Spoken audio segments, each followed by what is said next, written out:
ഒരു യൂണിറ്റിന് 3 രൂപ 60 പൈസയ്ക്കും 4 രൂപ 29 പൈസയ്ക്കും ഉമ്മൻചാണ്ടിയുടെ കാലത്ത് വാങ്ങിയ കരണ്ട് 10 രൂപ 25 പൈസയ്ക്കും 14 രൂപ 13 പൈസയ്ക്കുമായി വാങ്ങുന്ന തുഗ്ലക്കിനെ പോലും തോൽപ്പിക്കുന്ന ഏറ്റവും ക്രൂരമായ ജനദ്രോഹപരമായ ഒരു നിലപാട് ഈ ഗവൺമെന്റ് എടുത്തു. ഉമ്മൻചാണ്ടിയുടെ കാലത്ത് കേരളത്തിലെ വൈദ്യുതി ബോർഡിന്റെ ആകെ നഷ്ടം 483 കോടി രൂപ. 8 വർഷം കഴിഞ്ഞപ്പോൾ പിണറായി വിജയന്റെ സർക്കാരിന്റെ കാലത്ത് ഇലക്ട്രിസിറ്റി ബോർഡിന്റെ നഷ്ടം 45,000 കോടി. ഇപ്പൊ കൊളപ്പള്ളി അപ്പം പറഞ്ഞ പോലെ ആരൊക്കെയാണ് ട്രസ്റ്റിലെ അംഗങ്ങളെന്ന് ചോദിച്ച പോലെ ഇപ്പൊ മുഖ്യമന്ത്രിയോട് ചോദിച്ചാൽ മുഖ്യമന്ത്രി പറയും MM മണിയുടെ പ്രൈവറ്റ് സെക്രട്ടറി ആയിരുന്ന ഞാൻ ഏക്കും പൂക്കും അറിയാത്തവനെ പിടിച്ച് റെഗുലേറ്ററി കമ്മീഷൻ അംഗമാക്കിയിരിക്കുകയാണ്. നമുക്കറിയാം, കേരളത്തിൽ UDF സർക്കാർ പോയതിനു ശേഷം ഇടതു മുന്നണി ഗവൺമെന്റ് അധികാരത്തിൽ വന്നിട്ട് 5ാമത്തെ തവണയാണ് കറണ്ട് ചാർജ് വർദ്ധിപ്പിക്കുന്നത്. 2017, 2019, 2022, 2023, ഇപ്പോൾ 2024. ഈ വർഷം 16 പൈസ കൂട്ടി. അടുത്ത വർഷം പഞ്ചായത്ത് ഇലക്ഷൻ നടക്കുന്നതുകൊണ്ട് ഇലക്ഷന് മുമ്പ് കൂട്ടാൻ കഴിയാത്തതുകൊണ്ട് അടുത്ത വർഷത്തെ കൂട്ടും. ഇപ്പോൾ കൂട്ടി 12 പൈസ, രണ്ടും കൂടെ കൂട്ടി 28 പൈസയാണ് കൂട്ടിയിരിക്കുന്നത്.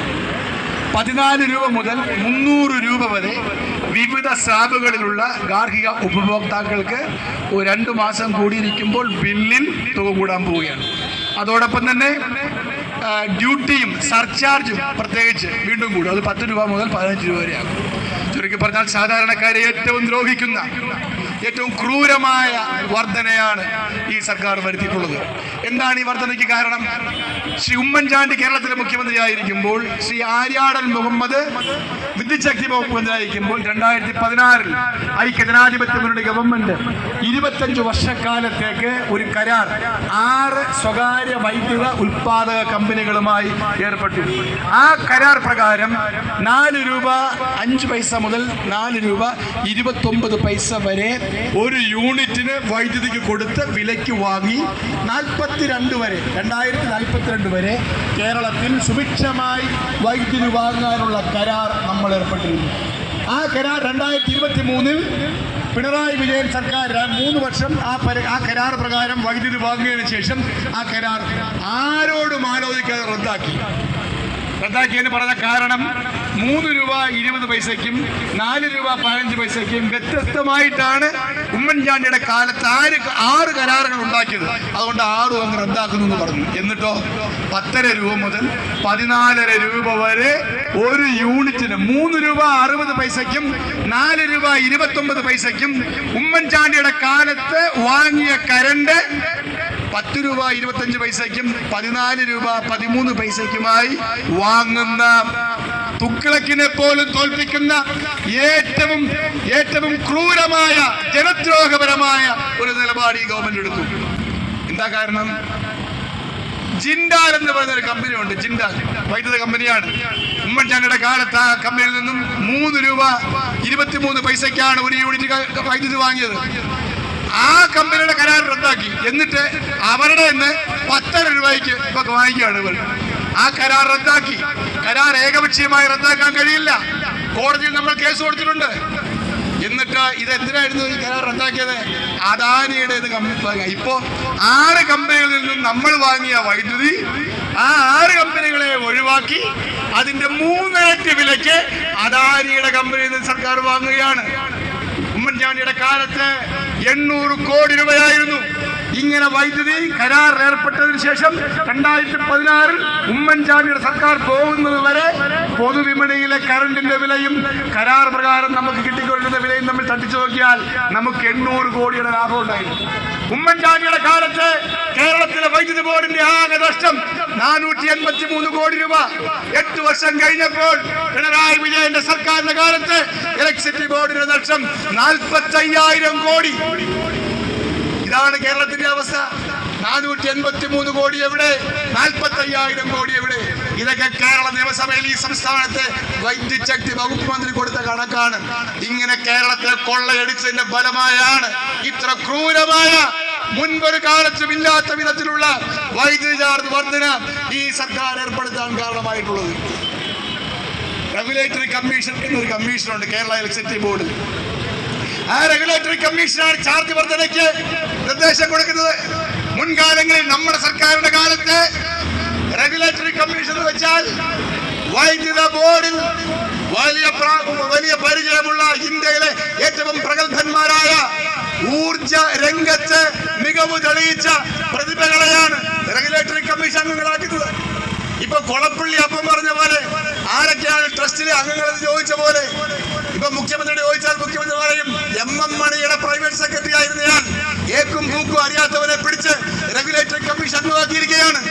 കേരള വിദ്യുച്ഛക്തി ബോർഡിലെ ഇടതുപക്ഷ യൂണിയനിലെ ഒരു പ്രതിനിധിയായിട്ടുള്ള പ്രദീപും അതുപോലെ MM മണിയുടെ വിവരം അറിയാമല്ലോ. പിന്നെ അയാളുടെ പ്രൈവറ്റ് സെക്രട്ടറിയുടെ കാര്യം പറയണോ? അതിന് എത്രയോ വിവരം കേട്ട MM മണിയുടെ പ്രൈവറ്റ് സെക്രട്ടറിയെ പിടിച്ച് വിൽസനെ പിടിച്ച് റെഗുലേറ്ററി കമ്മീഷൻ വെച്ചിരിക്കുകയാണ്. എവരാണ് തീരുമാനിക്കുന്നത് കറണ്ട് ചാർജ് കൂട്ടാൻ? അപ്പൊ ഈ കൊള്ള എന്ന് പറയുന്നത് കേരള സംസ്ഥാനത്തെ കൊള്ളയടിക്കുകയാണ്, ജനങ്ങളെ കൊള്ളയടിക്കുകയാണ്. ഗാർഹിക ഉപഭോക്താക്കളുടെ വർധന ഇത്രയാണെങ്കിൽ പിന്നെ ഈ വ്യാപാര സ്ഥാപനങ്ങളുടെ കമ്പനികളുടെയൊക്കെ ഈ ഫാക്ടറികളുടെയൊക്കെ എത്ര ശതമാനമാണ് വർദ്ധിക്കുന്നത്? അവരുടെ വൈദ്യുതി ചാർജ് വർദ്ധിച്ചാൽ ഉൽപാദന ചെലവ് കൂടിയാൽ സാധനങ്ങളുടെ വില കൂടും, സേവനങ്ങളുടെ വില കൂടും.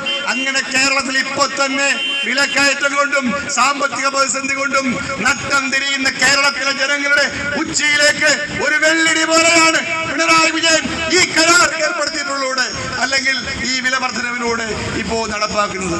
അതുകൊണ്ട് ഇതിനെതിരായി കേരളത്തിൽ നമുക്ക് ശബ്ദിക്കേണ്ടി വരും, നമുക്ക് പ്രതികരിക്കേണ്ടി വരും.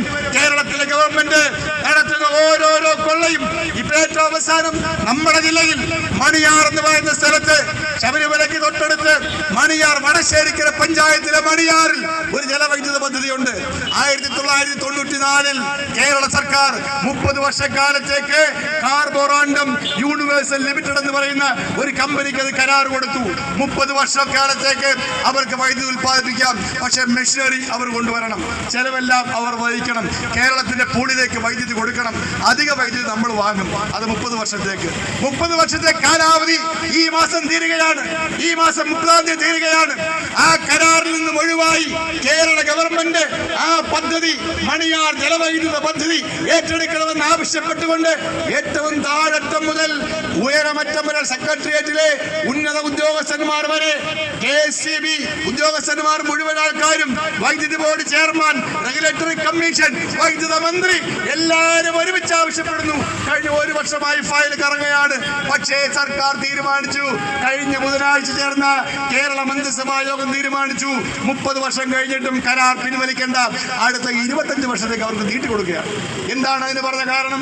വെള്ളപ്പൊക്കം ഉണ്ടായപ്പോൾ നഷ്ടമുണ്ടായി, അതുകൊണ്ട് 25 വർഷത്തേക്ക് നീട്ടി വേണം. വെള്ളപ്പൊക്കം ഉണ്ടായി റാന്നിയിൽ, പക്ഷേ മണിയാർ കാർബോറാണ്ടം വൈദ്യുത നിലയത്തിന് ഒരു കേടുപാട് സംഭവിച്ചിട്ടില്ല. അഥവാ കേടുപാട് സംഭവിച്ചാൽ അവരെന്താ ചെയ്യേണ്ടത്? ഇൻഷുറൻസ് കമ്പനിയോട് ക്ലെയിം ചെയ്ത് ആ പണം വാങ്ങണം. അതിന് 25 വർഷത്തേക്ക് കേരളത്തിലെ ജനങ്ങളുടെ ചുമലിൽ ഇരട്ടി ഭാരം കെട്ടിവെക്കാൻ അവർ ആ കമ്പനി തയ്യാറാകുമ്പോൾ തമിഴ്നാട്ടിലെ മുരുകപ്പ കമ്പനിയുടെ ഒരു സബ്സിഡിയറിയായ ഈ കാർബോറാണ്ടം യൂണിവേഴ്സൽ ലിമിറ്റഡും പിണറായി വിജയനും ചേർന്നുള്ള ഈ അഴിമതിയാണ്. കോടിക്കണക്കിന് രൂപയുടെ അഴിമതി. 12 കോടി രൂപയാണ് ഉമ്മൻചാണ്ടിയുടെ കാലത്ത് നമ്മൾ ഉണ്ടാക്കിയ കരാർ മൂലം ഒരു ദിവസം കേരളത്തിൽ ലാഭം കിട്ടിയത്. ഈ പദ്ധതി, ഈ കരാർ അവസാനിപ്പിക്കാതെ മുൻപോട്ട് കൊണ്ടുപോകുമ്പോൾ 1 വർഷം 20 കോടി രൂപ കേരളത്തിൽ അധിക ലാഭം കിട്ടും. എന്ന് മാത്രമാണോ, കേരളത്തിൽ ഏറ്റവും ചീപ്പായി വില കുറച്ച് വൈദ്യുതി ഉൽപ്പാദിപ്പിക്കുന്ന ജലവൈദ്യുത നിലയമാണ് മണിയാർ ജലവൈദ്യുത നിലയം. 50 പൈസയേ ഉള്ളൂ ഒരു യൂണിറ്റിന്. നമ്മളിപ്പോൾ എത്ര രൂപ വാങ്ങിക്കുന്നത്? 14 രൂപയ്ക്ക്. 14 രൂപ ഇവിടെ കിടക്കുന്നു, 50 പൈസ ഇവിടെ കിടക്കുന്നു. നമ്മൾ സ്വയം ഉൽപ്പാദിപ്പിച്ചാൽ 50 പൈസയുടെ സ്ഥാനത്ത് 1 രൂപയ്ക്ക് ഗവൺമെന്റ് ആ വൈദ്യുതി ലഭ്യമാകും. അതാണ് വേണ്ടെന്ന് പറഞ്ഞിരിക്കുന്നത്. കാർബോറാണ്ടം യൂണിവേഴ്സൽ ലിമിറ്റഡ് എന്ന് പറയുന്ന കമ്പനി മെഷീനറി ഉൾപ്പെടെ മുഴുവൻ സാധനങ്ങളും സംസ്ഥാന ഗവൺമെന്റിനെ ഏൽപ്പിച്ച് കെട്ടിടം, ആ പദ്ധതി മുഴുവൻ നമുക്ക് തന്നിട്ട് തിരിച്ചു പോകണമെന്നാണ് കരാറിലെ വ്യവസ്ഥ. കാരണം 30 വർഷമായി ആയിരക്കണക്കിന് കോടി രൂപ കാർബോറാണ്ടം കമ്പനി ഈ കരാർ മൂലം ഉണ്ടാക്കി.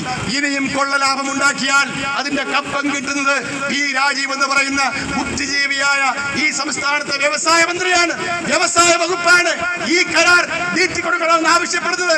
വിദ്യുച്ഛക്തി വകുപ്പല്ല, വ്യവസായ വകുപ്പ്. ഇവിടെ കേരളത്തിലെ വ്യവസായങ്ങൾ പൂട്ടിപ്പോയാൽ അത് വ്യവസായത്തിന് നഷ്ടമാകും, ആരെങ്കിലും വരില്ലെന്നാണ് രാജീവ് മന്ത്രിസഭയ്ക്ക് കൊടുത്ത നോട്ടിൽ പറയുന്നത്. അപ്പൊ ഇതിന്റെ എല്ലാം പിന്നിൽ കമ്മീഷനാണ്, കപ്പമാണ്, അഴിമതിയാണ്. ഈ അഴിമതി നമ്മൾ വെളിച്ചത്ത് കൊണ്ടുവരും. നമ്മുടെ നേതാക്കന്മാരും KPCC-യും ശക്തമായി ഈ പക്ഷവുമായി മുൻപോട്ട് പോവുകയാണ്. കാർബോറാണ്ടം യൂണിവേഴ്സൽ ലിമിറ്റഡുമായി ഒത്തുകളിച്ചുണ്ടാക്കിയ കരാർ റദ്ദാക്കേണ്ട, സ്വമേധയായി റദ്ദാവും. പുതിയ കരാർ സർക്കാർ കൊണ്ടുവന്നാൽ മാത്രമേ അത് നീട്ടിക്കിട്ടൂ. അതുകൊണ്ട് ആ കരാർ തിരിച്ചെടുത്ത് ആ സ്വത്ത് പൊതു സ്വത്തായി നമ്മുടെ ജില്ലയുടെ ഈ പത്തനംതിട്ടയുടെ അഭിമാനമായ മണിയാർ ജലവൈദ്യുത പദ്ധതി സർക്കാർ ഏറ്റെടുക്കണം എന്ന് KPCC ആവശ്യപ്പെടുകയാണ്. വൈദ്യുത ചാർജ് പിൻവലിക്കണം. അടുത്ത മാതാക്കറിയാവല്ലോ, അടുത്ത വർഷത്തേക്ക് 12 പൈസ ഇപ്പോഴേ കൂട്ടിയിട്ടുണ്ട്, മുൻകൂറായി കൂട്ടുകയാണ്. ലോക ചരിത്രത്തിൽ സാധ്യമാണ്. ലോക ചരിത്രത്തിൽ ഇതുപോലെ ഒരു വിലവർധന ഒരു വർഷം മുമ്പ് ആരും പ്രഖ്യാപിച്ചിട്ടില്ല. എന്താ കാരണം? പഞ്ചായത്ത് ലക്ഷം വരുന്നു, പഞ്ചായത്ത് ലക്ഷം തൊട്ട് നിലയെന്ന് വില കൂട്ടിയാൽ ജനങ്ങൾ ഈ സർക്കാരിനെ കല്ലെറിഞ്ഞോടിക്കും എന്നതുകൊണ്ടാണ് അടുത്ത വർഷത്തേക്കുള്ള പദ്ധതി കൂടി ഇത്തവണ ഏർപ്പെടുത്തുന്നത്. അതുകൊണ്ട് ഈ നീതികേടിനെതിരായി നമുക്ക് ശക്തമായി പ്രക്ഷോഭരംഗം തുടങ്ങാൻ കഴിയണം, നമുക്ക് പോരാടാൻ കഴിയണം. കോടതികൾ നമ്മൾ ചോദ്യം ചെയ്യും, കോടതികൾ ഈ സർക്കാരിന്റെ തലതിരിഞ്ഞ നയങ്ങൾക്കെതിരായി നമ്മൾ പോരാടും, ജനകീയ കോടതിയിൽ പോരാടും, ജനങ്ങളെ ബോധ്യപ്പെടുത്തും. ഈ വിലവർദ്ധനവിനെതിരായി കേരളമെമ്പാടും നമ്മൾ ആരംഭിക്കാൻ പോകുന്ന ശക്തമായ സമരപക്ഷ പരിപാടികളിൽ നിങ്ങളുടെ എല്ലാം ആത്മാർത്ഥമായ പിന്തുണയും